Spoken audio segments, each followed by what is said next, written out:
don't think now Somizi now is a mechanic. He's a dancer.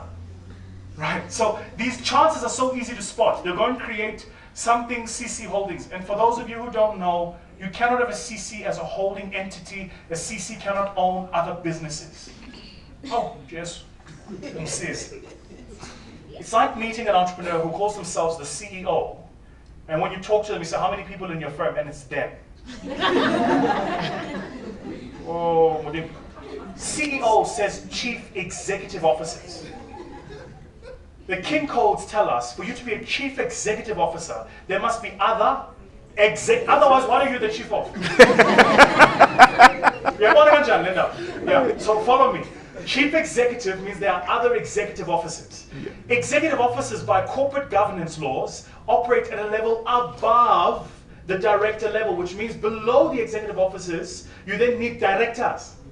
So you can't be a CEO unless you have some sort of board structure or corporate governance structure around which you have other executive officers. But what we value is holdings, group, and a business card that says CEO. Because you want to be seen to be the CEO. Right? What does it matter what people call you? They must just pay you what you're worth. Call me whatever you want to call me. Pay me what I'm worth. Does this make sense? Right, so these chances, how easy are they? Oh God, I forgot actually got one. Oh, this is great. Let me see, I'm going to use it in a minute. Okay, so how are we doing for time? Give me like 5 more. Okay, so or let's rather, get back. should he stop? No. Just checking. Okay, so I just want to get back. So this thing about these different types of entrepreneurs, chances easiest to see, holdings, group, and then what they do is they'll register one company, call it holdings or group, then they run around every single government department, and they get all the tender database registration forms. They register for every database. So today he'll supply injections. Tomorrow he's doing school feeding schemes. Then he's supplying toilet paper. Then he's supplying sanitary pads. That is not an entrepreneur. Right?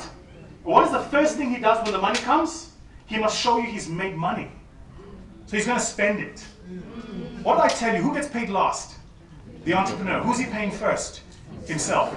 Easy to spot. Typically, they either won't pay suppliers, so suppliers start complaining, or they mistreat staff and they don't pay staff.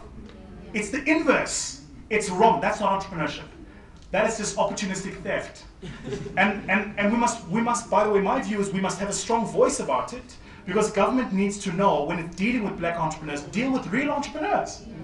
Because for every single one of these guys that steal these opportunities, you deny the actual black entrepreneur the opportunity to supply this thing. We just bought into a guy's business, Percy, phenomenal business. He makes container structures. So I'm busy putting up container structures in the country. Time allowing, if you ask me the question later, I'll try and explain it. But I'm busy putting up container structures in the country. We've got one in Toyando, I'm putting one up in Langa, and we're looking for a place in KZN. My view is there are 256 municipalities in this country. I want to have an entrepreneurship incubation center in each and every single one of them. I'm paying for it, I'll do it. Then I get corporates to give me the money to build these structures. So it's not rocket science what we're doing. But the guy builds the structures. He's a black guy. He's got his own site in City Deep. He's given some money from the DTI, so he built this business. He builds these structures. Fantastic business. What's his problem? He can never get government tender directly. They always come through some comrade. So you have a black entrepreneur who employs people, has a factory, but his payment is coming through some comrade. And there's a huge agency cost, because if he's making it for $1 million, the comrade must also make $1 million. So the government gets a structure worth 800,000, because remember, he makes $1 million. So the structure's worth 800.